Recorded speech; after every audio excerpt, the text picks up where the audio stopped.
Let's go on the with the plan and what block as you can see, look at all the robots. Let's go eat. Snapping 1, 2, where are you? Where are you? Still in my eyes. Aku hanya memikirkan satu peraturan penting. Kenapa kau lakukan hari ini kalau kau bisa melakukannya besok? Hahaha.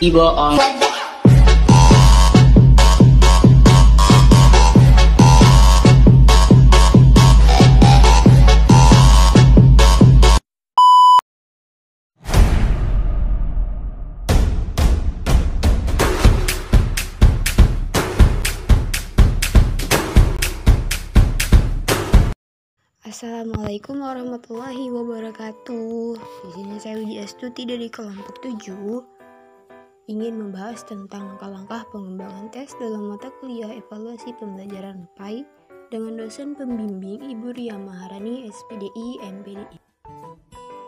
Sebelum masuk ke materi, saya ingin memperkenalkan diri. Saya Widya Astuti, hobi saya rebahan dan bermain Mobile Legends. Moto hidup, kalau orang lain bisa kenapa harus saya, kalau bisa dikerjakan besok kenapa harus sekarang, hahaha. Kidding ya guys ya. Nah, ini adalah dosen pembimbing Ibu Ria Maharani yang cantik jelita, baik hati dan tidak sombong guys. Cantik banget ibunya guys.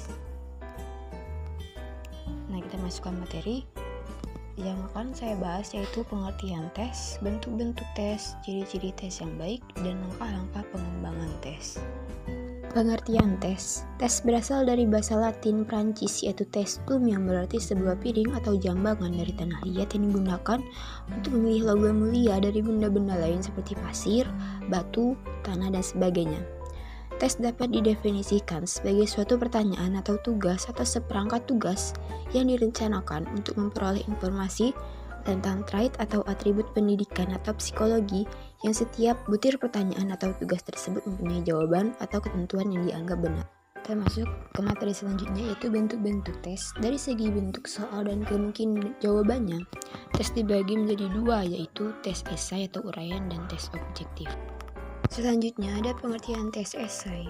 Tes esai adalah tes yang disusun dalam bentuk pertanyaan terstruktur dan peserta didik menyusun, mengorganisasikan sendiri.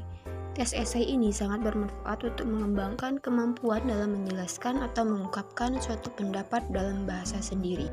Selanjutnya ada tes objektif. Tes objektif adalah tes yang disusun sedemikian rupa dan telah disediakan alternatif jawabannya. Selanjutnya ada bentuk tes objektif, yaitu tes betul salah atau true false. Yang kedua ada tes pilihan ganda atau multiple choice. Yang ketiga ada tes menjodohkan atau matching. Yang keempat ada tes analisa hubungan, relationship analysis. Maafin ya guys ya kalau bahasa Inggris saya kurang benar, harap dimaklumin. Selanjutnya kita masuk ke bentuk tes. Dari segi fungsi tes di sekolah, tes dibedakan menjadi 4, yaitu tes formatif, tes sumatif, tes penempatan, dan tes diagnostik.